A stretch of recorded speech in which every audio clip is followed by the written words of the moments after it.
Hello friends, Swati here.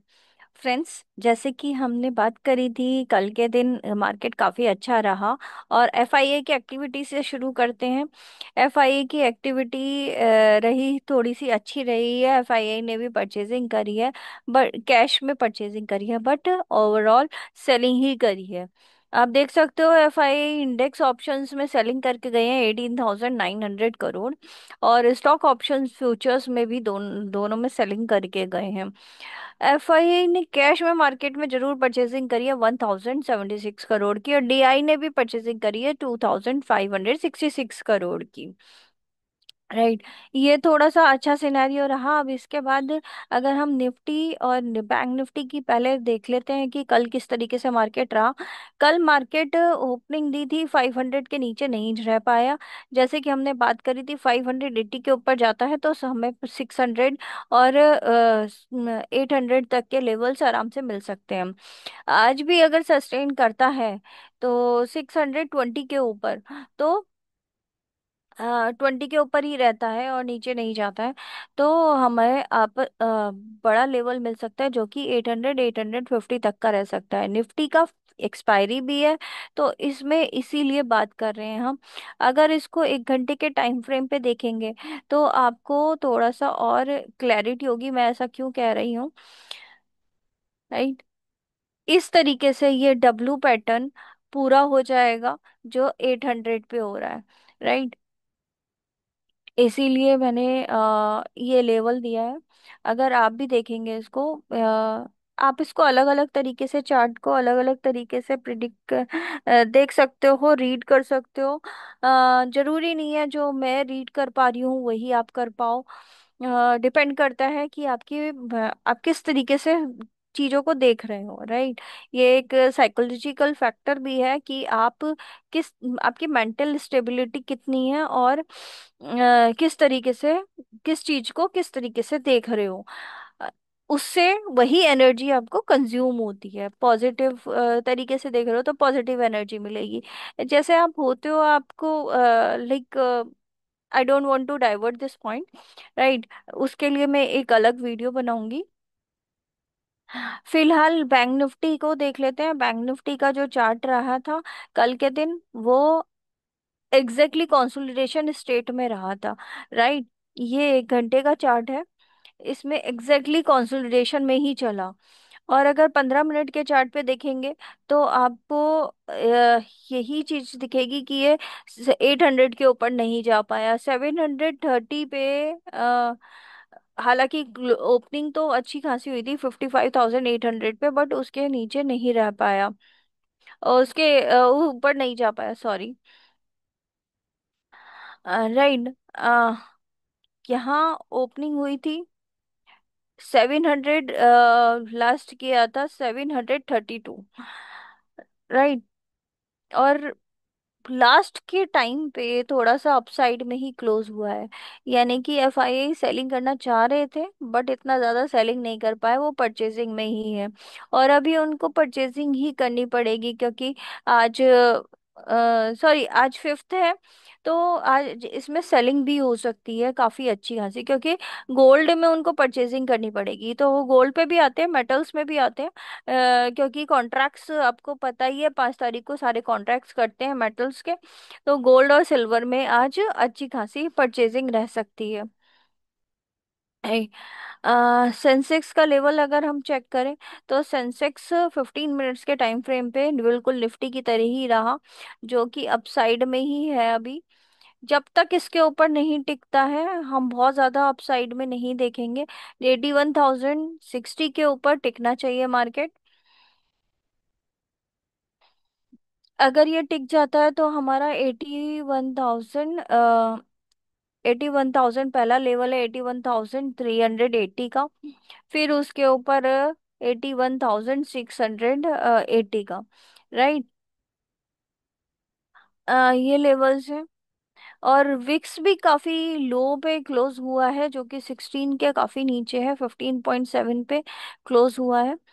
अगर हम data के साथ ग्लोबल मार्केट को चेक करें तो ग्लोबल मार्केट में आप देख सकते हो, निफ्ट डॉ जोन्स ने क्लोजिंग दी है 91 पॉइंट्स नेगेटिव में। और नस्दाक ने पॉजिटिव में दिया। तो ये दोनों डेटा मिला के एक नो रेशो बनाते हैं, ठीक है, नील का रेशो बनाते हैं कि गिफ्ट निफ्टी इतना ज्यादा कुछ परफॉर्म नहीं कर पाएगा अभी। जो इंडिया विक्स दिखा रहा है वो 5.6 पे दिखा रहा है। और डैक्स ने पॉजिटिव में क्लोजिंग दी है, जो कि 184 पॉइंट्स पॉजिटिव में रहा। बाकी ग्लोबल मार्केट में देखा जाए तो मेजर पॉइंट्स यही होते हैं। चाइनीज मार्केट ने 45 पॉइंट्स, 45 से 50 पॉइंट्स नेगेटिव में चल रहा है फिलहाल। शंघाई का मार्केट भी कुछ खास नहीं चल रहा है, राइट। हैंग सेंग ने भी थोड़ा सा पॉजिटिव में क्लोजिंग दी है, पॉजिटिव में ही है, अभी भी पॉजिटिव में है। ये तो आपके ग्लोबल सिनेरियो हो गए, राइट। और अगर हम करेंसी की बात करें तो करेंसी में यूएसडी आईएनआर अभी बढ़ता जा रहा है, जो कि बैंक निफ्टी को एक नेगेटिव मूवमेंट दे सकता है।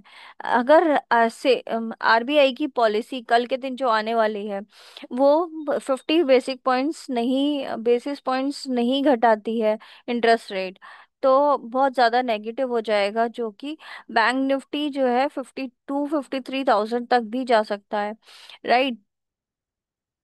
इसीलिए ये पॉइंट्स हम कंसीडर करते हैं कि वो डायरेक्ट इम्पैक्ट करता है बैंक निफ्टी को और फाइनेंस सेक्टर को, राइट। डॉलर इंडेक्स वगैरह सब 98 पे ही चल रहा है, 100 के नीचे ही है। और गोल्ड आप देख सकते हो 3400 पे ही एग्जैक्टली exactly, और आज 3400 के ऊपर भी जा सकता है ये। तो डिपेंड करता है कि हमारा मार्केट किस तरीके से परफॉर्म करता है, उसी तरीके से गोल्ड भी इंटर रिलेटेड है। क्रूड ऑयल आपका 62.7 पे है और ब्रेंट ऑयल भी 64.8 पे। नेचुरल गैस थोड़ी सी कम होती हुई दिख रही है, कंसोलिडेशन में ही है। सिल्वर आपका 34 के काफी ऊपर चला गया है, जैसे इसी की हमने बात करी थी, सिल्वर में काफी पोटेंशियल है, 34 के भी ऊपर सस्टेन कर रहा है, और ये आपको आने वाले टाइम में 40 तक भी जाता हुआ दिख सकता है, राइट। बाकी हम मेटल्स इतने ज्यादा कंसीडर नहीं करते हैं। बॉन्ड्स की बात करें तो 2 इयर्स के बॉन्ड्स हमारे 6 के नीचे ही हैं, लेकिन 10 इयर्स में और 30 इयर्स में ये सब ये 6 के ऊपर ही हैं। ये जब तक 6 के नीचे नहीं आएंगे मतलब हमारा जो एक सेफ इन्वेस्टमेंट है वो बॉन्ड्स में जा रहा है 6%, राइट। यूएस के बॉन्ड्स में कुछ खास नहीं हो रहा है, जब क्योंकि ये सबसे ज्यादा लो पे है, और जापान के तो और भी ज्यादा 10 इयर्स के और भी ज्यादा लो पे चल रहे हैं, सॉरी। और चाइना के भी, मतलब बाकी सबके 2% और 3% के बीच में है, और सिर्फ हमारे ऑस्ट्रेलिया के भी 4% पे हैं। लेकिन हमारे सबसे ज्यादा बॉन्ड्स में 10 इयर्स के और 2 इयर्स में है। अभी भी 2 इयर्स के जो है बॉन्ड्स में सबसे ज्यादा इन्वेस्टमेंट है, राइट। तो ओवरऑल हमारा मार्केट जो है अभी काफी स्ट्रांग बिहेव कर रहा है, ग्लोबल मार्केट से भी ज्यादा। तो ग्लोबल मार्केट हमारे मार्केट पे रिएक्ट कर रहे हैं, राइट। और अगर हम बात करें मेजर स्टॉक्स की, कौन से स्टॉक्स ऐसे हो सकते हैं।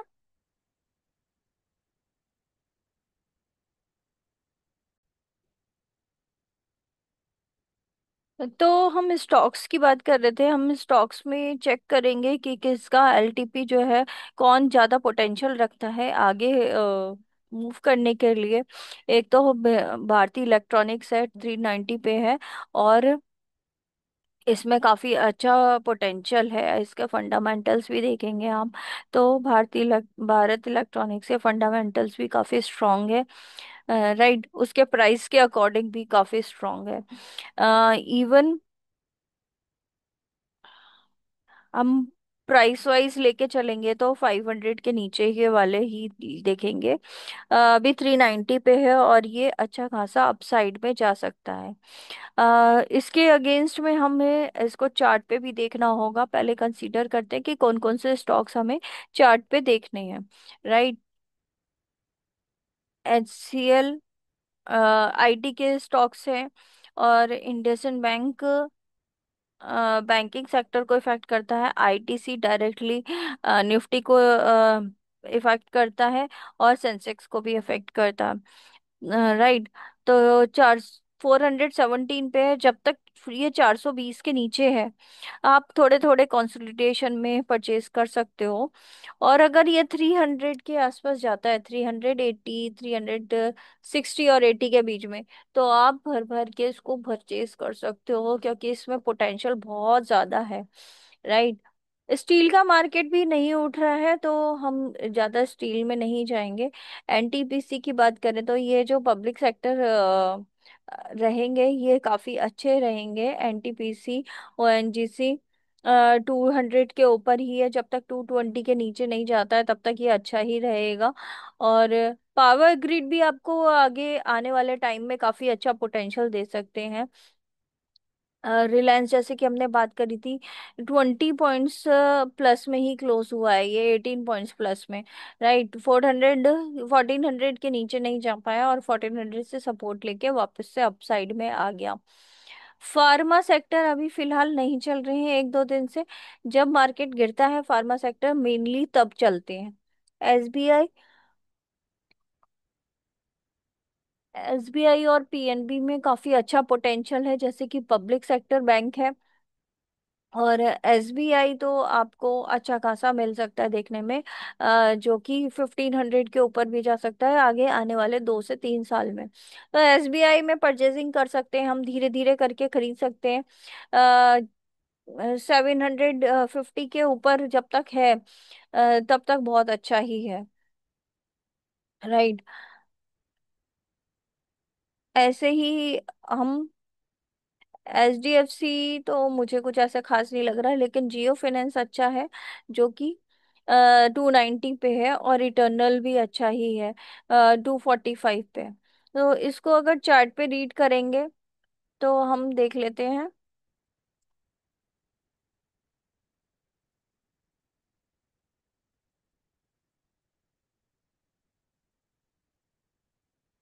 जियो फाइनेंस सर्विसेज। राइट।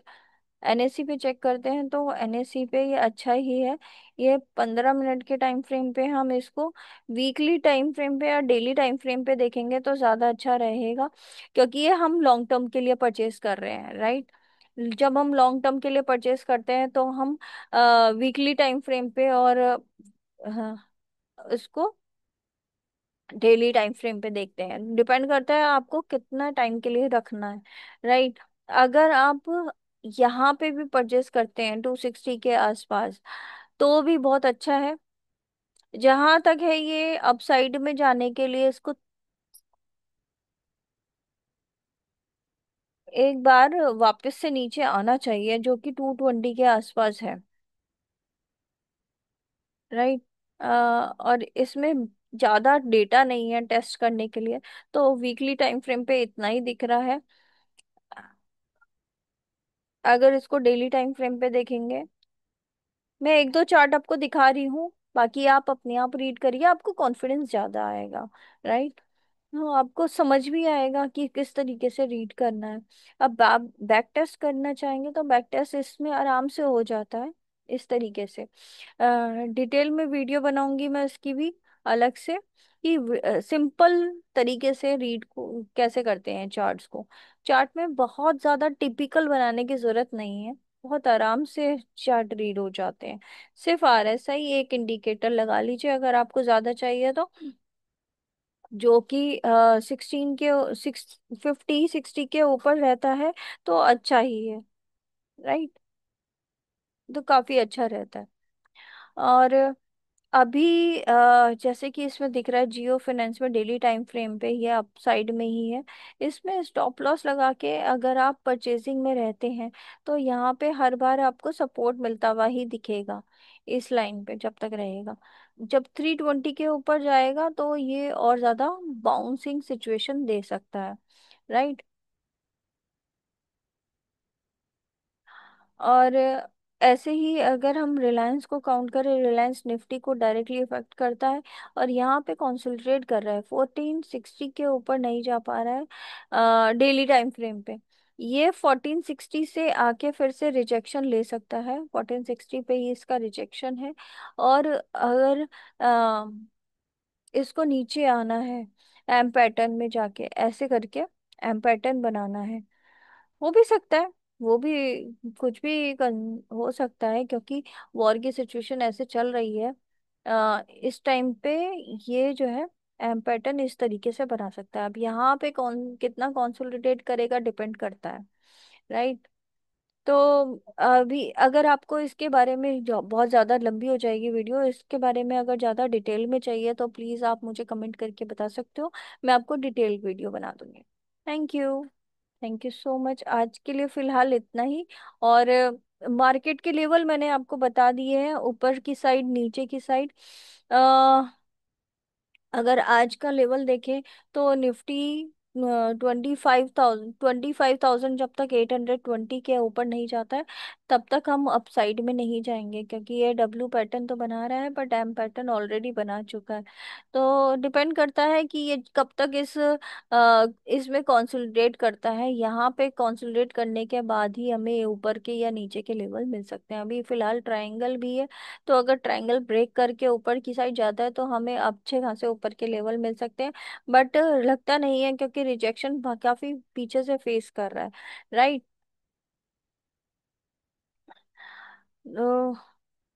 ए, ये निफ्टी के लेवल रहे और बैंक निफ्टी के लेवल्स के लिए हम बता चुके हैं।